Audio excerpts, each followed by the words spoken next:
इस वक्त की दोस्तों तमाम बड़ी खबरें आ रही हैं सामने निकल के। बिहार कांग्रेस की बड़ी बैठक में राहुल गांधी ने ऐलान कर दिया है गठबंधन में ही लड़ेंगे चुनाव। इसके साथ ही बात होगी दोस्तों, अचानक से प्रशांत किशोर ने कांग्रेस पार्टी को दे दिया अपना समर्थन, चुनाव में अपने प्रत्याशी हटा लिए हैं। और इसके साथ ही मुसलमानों का वक्फ विधेयक के खिलाफ में हल्ला बोल, देश भर में भारी प्रदर्शन आज। जी हां दोस्तों, इसको लेकर के भी खबर विस्तार से जानेंगे। बात होगी कि 12 विधायकों को यहां पर निलंबित किया गया है विधानसभा से। वीडियो में विस्तार से जानेंगे कि राष्ट्रगान का अपमान करने के मामले में नीतीश कुमार की कोर्ट से मुश्किलें बढ़ चुकी हैं, नोटिस जारी हो चुका है दोस्तों। इसके साथ ही पूर्व मुख्यमंत्री के विधानसभा चुनाव में निर्वाचन को चुनौती दे दी गई है, हाई कोर्ट में याचिका लगाई गई है। एक एक करके दोस्तों चलेंगे, सभी बड़ी खबरों को विस्तार से आप तक पहुंचाएंगे। लगातार बने रहिएगा, खबरों की तरफ दोस्तों बढ़ते हैं। उससे पहले अगर आप लोग भी यही मानते हैं कि बिहार विधानसभा चुनाव में इस बार जनता परिवर्तन के मूड में नजर आ रही है तो अभी इस वीडियो को लाइक कीजिएगा दोस्तों, चैनल को सब्सक्राइब करके कमेंट बॉक्स में वी सपोर्ट इंडिया जरूर ही कमेंट कीजिएगा। पहली और सबसे बड़ी खबर बताते चले, आज मुसलमानों का वक्फ विधेयक के खिलाफ में हल्ला बोल, देश भर में होगा जोरदार प्रदर्शन। All India Muslim personal law board ने वक्फ संशोधन विधेयक 2024 के खिलाफ में 23 मार्च को ही देशव्यापी आंदोलन की घोषणा कर दी थी। वहीं इस बाबत यहां पर बताते चलें, 26 मार्च यानी कि आज पटना और आगामी 29 मार्च को विजयवाड़ा में विधानसभाओं के सामने विशाल धरना देने की योजना बनाई गई है। पूरे मामले को लेकर के यहां पर कई मुस्लिम संगठनों ने मोर्चा खोला हुआ है। AIM-PLB के प्रवक्ता SQR इलियास ने कहा कि मुख्यमंत्री नीतीश कुमार समेत JDU और इसके साथ ही RJD, कांग्रेस और लोक जनशक्ति पार्टी के नेताओं को पटना के धरने में आमंत्रित किया गया है। उन्होंने यह भी कहा कि TDP यहां पर सत्ता का सुख भोग रही है, JDU भी यहां पर सत्ता के आनंद ले रही है, लेकिन जब मुसलमानों का साथ देने की बारी आती है तो साथ छोड़ दिया जाता है इन पार्टियों की तरफ से। अभी तो मात्र इफ्तार पार्टी का ही बहिष्कार किया गया है, आगे आगे देखिए चुनाव में इन पार्टियों का हाल क्या होता है। ये साफ तौर पर चेतावनी दी गई है दोस्तों। एक और बड़ी खबर बताते चले आप लोगों को, उससे पहले आप लोग जरूर ही बताइएगा कि आप लोग वक्फ संशोधन विधेयक के समर्थन में खड़े हैं या फिर विरोध में। दोस्तों अगली अपडेट की तरफ बढ़ते हैं। खबर आ रही है बिहार से, प्रशांत किशोर ने कांग्रेस पार्टी को दे दिया अपना समर्थन, अपने प्रत्याशी हटाए। प्रशांत किशोर के हालिया फैसले से बिहार की राजनीति में हलचल मच गई है। उनकी पार्टी जनसुराज ने पटना यूनिवर्सिटी छात्र संघ चुनाव में अपने सभी उम्मीदवारों का समर्थन वापस ले लिया है। दरअसल दोस्तों बताते चले, प्रशांत किशोर पर आरोप लगता है कि प्रशांत किशोर बीजेपी की बी टीम है। अब उसी पूरे मामले को यहां पर लेकर के देख सकते हैं कि अपडेट आई है। इसके साथ ही खबर आ रही है कि प्रशांत किशोर की पार्टी ने यहां पर कांग्रेस की छात्र इकाई NSUI के उम्मीदवारों को समर्थन देने की घोषणा कर दी है। इस कदम ने बिहार की राजनीति में नई अटकलों को जन्म दे दिया है, क्योंकि जनसुराज पटना यूनिवर्सिटी चुनाव जीतने के लिए पूरी तरह से सक्रिय थी। ये यहां पर अपडेट आई है दोस्तों। जो अगली बड़ी खबर है उसकी तरफ बढ़ते हैं। EPIC नंबर विवाद, चुनाव आयोग का नया फरमान, वोटर ID को आधार से करना होगा लिंक वरना हो जाएंगे लाइन हाजिर।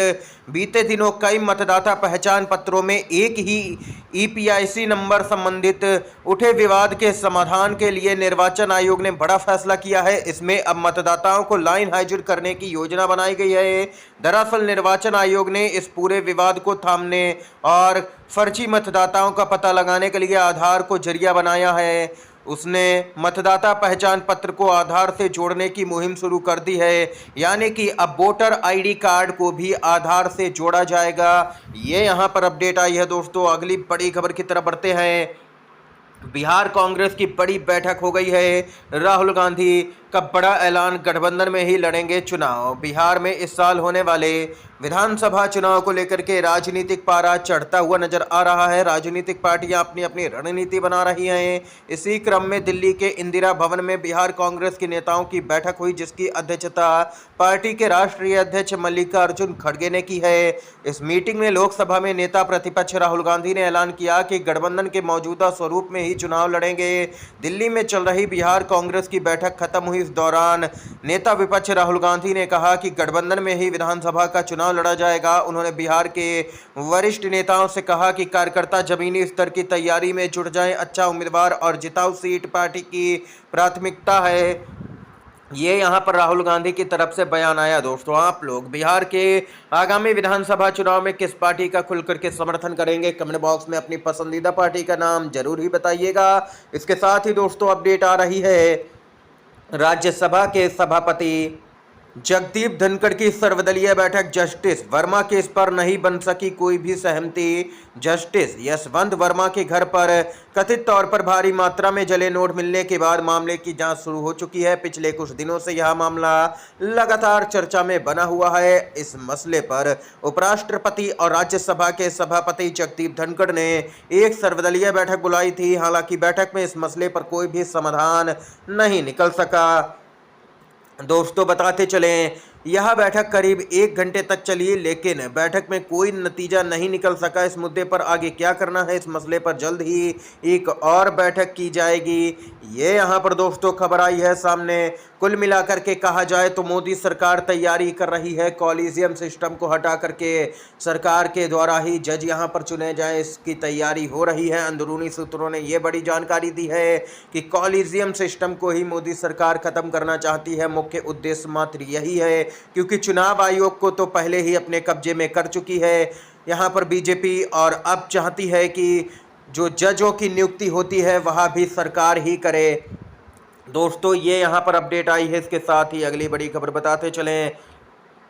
खबर आ रही है दोस्तों, उड़ीसा विधानसभा से 12 विधायकों का आखिर क्यों हुआ निलंबन? सड़कों पर प्रदर्शन जारी, कांग्रेस ने सरकार को बताया तानाशाह। कांग्रेस ने भुवनेश्वर में उड़ीसा विधानसभा से 12 विधायकों के निलंबन के खिलाफ में विरोध प्रदर्शन किया। युवा कांग्रेस के द्वारा आयोजित विरोध प्रदर्शन में प्रदेश अध्यक्ष भक्त चरण दास और उड़ीसा प्रभारी अजय कुमार लल्लू भी शामिल हुए।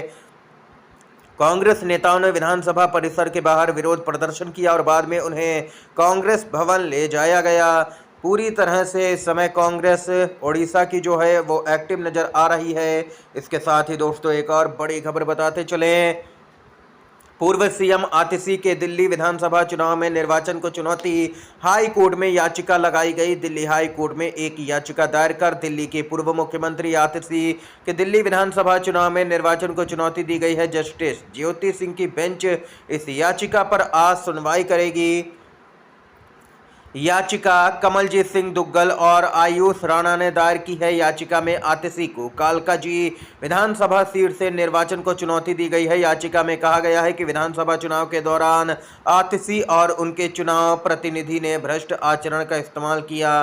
दोस्तों, ये यहाँ पर अपडेट आई है। आतिशी ने भाजपा उम्मीदवार रमेश बिधूड़ी को 3521 मतों के अंतर से हराया था। चुनाव अब पूरा मामला पहुंच गया है कोर्ट में। इसके साथ ही खबर आ रही है, नीतीश कुमार की मुश्किलें बढ़ती हुई नजर आ रही हैं। कोर्ट के जरिए राष्ट्रगान का अपमान मामले में मुख्यमंत्री नीतीश कुमार की मुसीबतें बढ़ी हैं। बेगूसराय कोर्ट ने जारी कर दिया आदेश। बेगूसराय जिला न्यायालय के प्रभारी मुख्य न्यायिक दंडाधिकारी मयंक कुमार पांडे के न्यायालय में बिहार के मुख्यमंत्री नीतीश कुमार के द्वारा राष्ट्रगान के अपमान के मामले पर सुनवाई हुई। आपको बता दें कि बलिया थाना के भगतपुर निवासी महेश पासवान के पुत्र प्रवादी विकास पासवान ने बिहार के मुख्यमंत्री नीतीश कुमार के विरुद्ध केस दायर किया है और अब कोर्ट ने नीतीश कुमार को यहां पर नोटिस जारी करके जवाब तलब किया है। नीतीश कुमार से अपना पक्ष न्यायालय में रखें, ये यहां पर आदेश जारी किया गया है। दोस्तों, इस समय की तमाम बड़ी खबरें थी, मुख्य समाचार दोस्तों सामने निकल के आए जो हमने आप तक पहुंचाया इस वीडियो के माध्यम से। दोस्तों, वीडियो अगर आप लोगों को पसंद आया हो तो लाइक कीजिएगा, इन खबरों को शेयर कीजिएगा अपने दोस्तों में, और चैनल पर अगर आप लोग नए हैं तो चैनल को सब्सक्राइब कीजिएगा। वीडियो देखने के लिए आप सभी का बहुत बहुत धन्यवाद। जय हिंद, जय भारत।